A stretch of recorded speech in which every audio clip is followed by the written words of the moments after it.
It happened during the final months of 2019. Back then, I was still in high school, living with my aunt in an old apartment block in Nairobi. The place itself already felt wrong. The hallways were always damp. The lights flickered for no reason, and at night, the entire building became unnaturally silent, as if everyone was afraid to make noise after dark. But there was one person everyone feared more than the building itself, an old woman who lived a few doors from us. Nobody knew her exact age. Some people claimed she had lived there before the apartment was even built. Others swore she hadn't changed in decades. Same wrinkled face, same slow walk, same dead eyes. The neighbors called her Machawi, a witch. People whispered that strange things happened around her apartment at night. Animals disappearing, babies crying for hours whenever she walked past. Some even claimed they heard voices coming from inside her house, voices that didn't sound human. I never believed any of it, until the morning I saw it. Our school system was brutal, so I usually woke up at 5 a.m. to catch the bus at 6. But I used to set my alarm for 4 a.m. just so I could secretly watch anime before school. One morning, I woke up a few minutes before the alarm. The room was completely dark except for faint moonlight leaking through the curtains. And that's when I noticed something sitting on the chair across the room. At first, I thought it was just my uniform thrown over the chair strangely, but then it moved. My eyes adjusted slowly, and I felt my stomach drop. There was a shape crouched on top of my clothes and books. Small, thin, its body hunched forward like a monkey, but its ears were long and pointed upward like twisted horns. And the worst part, it wasn't moving. It was just sitting there, watching me. I couldn't breathe. I stared at it for what felt like forever, trying to convince myself it wasn't real. Then suddenly, the thing jerked its head toward me, and before I could even scream, it darted across the floor and slipped under my bedroom door. Not through it, under it, like a shadow melting into darkness. I jumped out of bed and slammed the light switch on so hard I nearly broke it. Nothing was there, no sound, no footsteps, nothing. At school, everyone laughed when I told them. They said I was hallucinating because I woke up too early. Eventually, I convinced myself they were right. Until a week later, that morning, I overslept.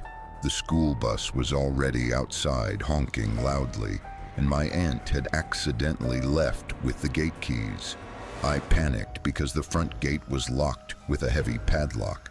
The only people who had spare keys were the neighbors, and the closest apartment was hers.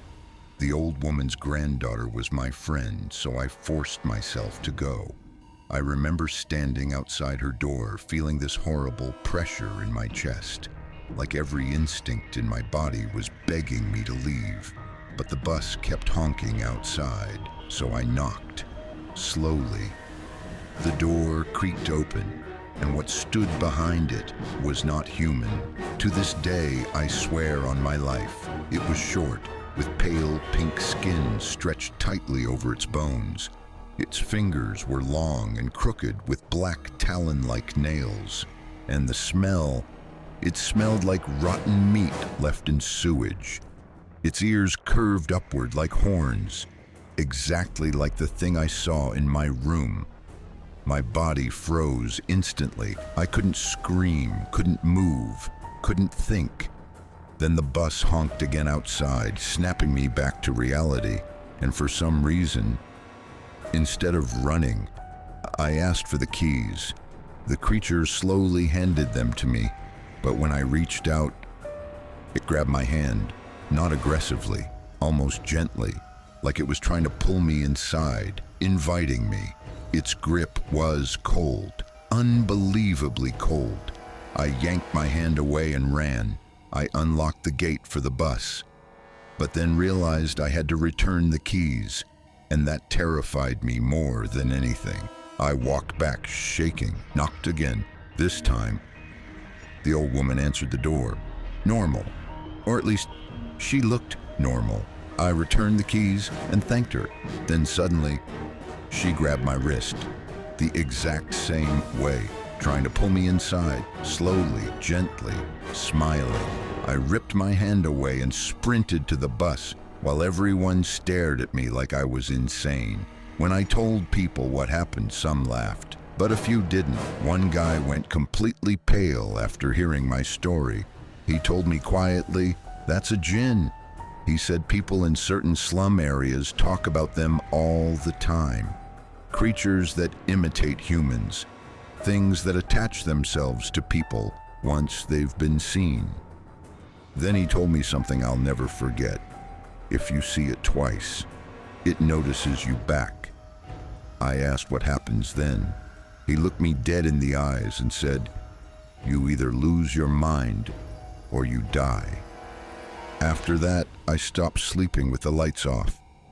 I became obsessed with spirituality, prayers, meditation, anything that might protect me. For a while, nothing happened.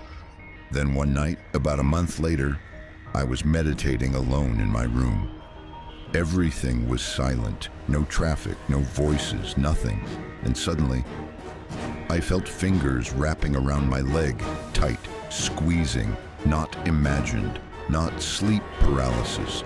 I felt nails digging into my skin.